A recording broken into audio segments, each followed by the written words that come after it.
Hey there, and welcome to day 8 of Don't Forget Your Worth. I'm Andrea. I did the podcast this morning over on the same name, Don't Forget Your Worth, and found out I think that it's available on a few more platforms or different podcasts than just the one that I started on. So hopefully it'll be a little bit easier to find this message on the platform that you prefer, if you will. Because I know the one I used wasn't real popular, but it seemed real user-friendly. And my mentor had suggested that I start that way. So I'm like, yes, let's start user-friendly. Good idea. I'm still really just trying to get this all figured out. It's just going to be messy. It's like I say, the podcast was from my master bedroom closet this morning. I mean, who knew? But I think I told you I was doing yard work last night, and then at like 6:30 this morning, my neighbor got up and started running a weed eater. And so I was actually having to hide from the noise in my closet while I was reading. And it's like, this is just the way that it's going to be. And I just thank you guys for understanding that every day is going to be a little bit quirky or a little bit different. So thank you. I love the piece. It's called A Friend Loves at All Times. And so it begins. I heard keys jingling in the front door. My eyes popped open like a watchman that had fallen asleep on the job. In italics it says, "Thank you, Father, he is home." All 16 years of Handsome always comes to pursue me to tell me the very highlights of his full day. I sit up to see the delight in his eyes at the details of his stories. The lamplight sets the very tone of precious, reminding me this parenting gig is going so fast. We all have limited days. There was adventure, and there was a bazillion names of who's that friend, and they were to his house, and they were to her house, and yes, always pizza. And then there was just him and her. Were her parents home? Oh yeah, her mom sat and talked to us with her legs crossed Indian style on the sofa. She was in her jammies the entire time. I noticed how his heart loves details and comfort and home and relationship like no tomorrow.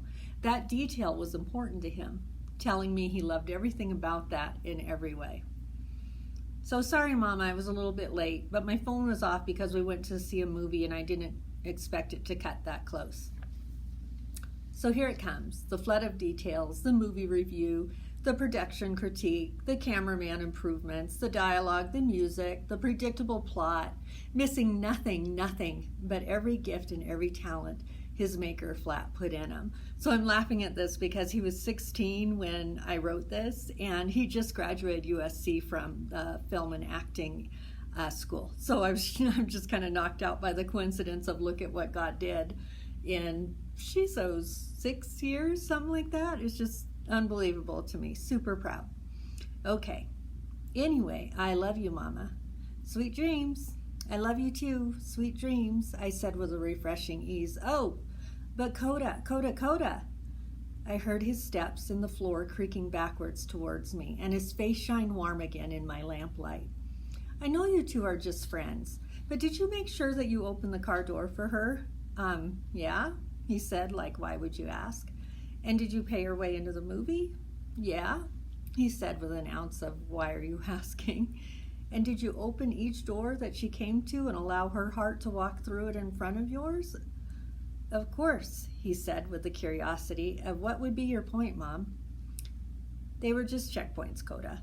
Her parents trusted their valuable treasure to your care, just the two of you. And even if you're just friends, that time is always an honor. I just am proud of you, Dakota, for being such a gentleman. I'm so thankful that I'm your mama, and I'm thankful that God made you my son. I love you too, he says as he rounds up his compliments and wanders his way to his room. And again, in italics, I couldn't love you more. And if you're a parent, let me tell you, you get this. You're like, there's nothing like it. I just think that's great, because then that really sets the bar for her. My friend spoke into the night.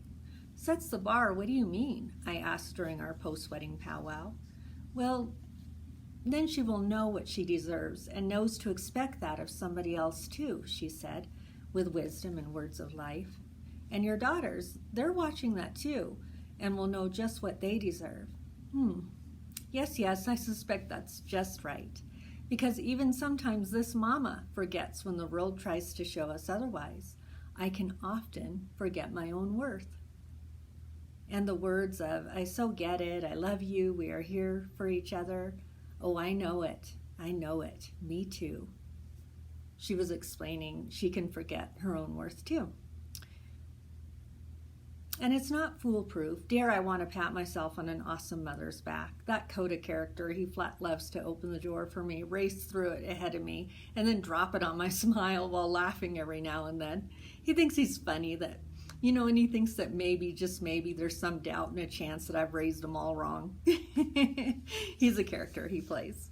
Our 2 a.m. laughter flat says our goodbyes, and I could not feel richer. Thank you, sweet Jesus, my friend. Thank you, sweet Jesus, for my friend that loves at all times. Thank you, sweet Jesus, for my friends. Look at me, chin up. Don't you ever forget your worth. This world has a time trying so hard to redefine it, but trust him. You heard him just right. His words are his best. His lines are not blurry. His rankings are equal, exalted on high. You do not deserve anything less. His actions are stable. His love pursues always. He will protect your heart at all costs. Father, I am sorry. So sorry. Help me to never forget my worth. I love you, you are mine, precious child. My child, you know your great worth. You are everything to me. My precious, I call you mine. You belong to me. I love you. So I hope you enjoy that special little piece. I found it and I just love that it talks so much about knowing our worth and teaching our children to know their worth and know the worth of the friendships and the people that they've been handed in their life, if you will. It's so super ultra important and very foundational, of course, if you're a parent especially. And so in that, I just thought that was so neat to see, because I didn't know way back, this would have been written, I can't even tell you, look, 6 years ago, I didn't know that I'd run a podcast called Don't Forget Your Worth. And it's just sitting right here. I didn't know, the YouTube. I didn't see any of these things coming. And the blog was named a very different name. And so it's so neat to kind of see again, just as we've been highlighting, especially this first week, just the orchestration of what the Lord does to see these things through, if you will. And so I hope that you really continue to just think along those lines. And when we are on a weekend and we have some space to ourselves and that sort of thing, to just really sit and listen in spirit to what you're thinking about yourself. I know that sounds silly, but it's part of what my mentor was teaching me, was in the patterns of removing negative thinking. She's like, you really have to think about what you're thinking about. And I'm like, whoa, wait, what? And yet it makes so much sense. It really does. And so I just kind of encourage you to do the same. I mean, as I'm learning and growing, ultimately, the goal is to have you learn and grow right with me, as far as really paying attention to any negative thoughts that you're having about yourself or about your past or about things that just don't sit right with you, and make sure that we, grab hold of that joy and hang on to it with everything we have in us. So I just encourage you this weekend to take a little bit of time. And again, I'm going to see y'all tomorrow. I did commit to 365 days, and I'm giggling over it, but like tonight I'm going to be writing. I'll be writing some more. As I said, I have 325 stories, but I'll be writing 40 more, which they're just swirling in my head, and I'm excited to get those words out on paper for you guys. So have a good one, and I will see you tomorrow, being Sunday. I love my Sundays. You guys think I have a lot of joy? You should see me on my Sundays. Sundays are just mean the moon to me, because just as a Christ follower, that is the day that we get to worship and community. And it's been long waiting with COVID and everything going on. And I mean, it's everything great. I love my coffee. I love my grocery day. I love, I love the flea market is every Sunday, and so just getting excited for it, and I cannot wait to see you then. If you'd like anything, feel free and subscribe right there. You'll get every ding dang one every day, right, sent straight to you. Either that, or if you love something and thought of a friend, just feel free and share it.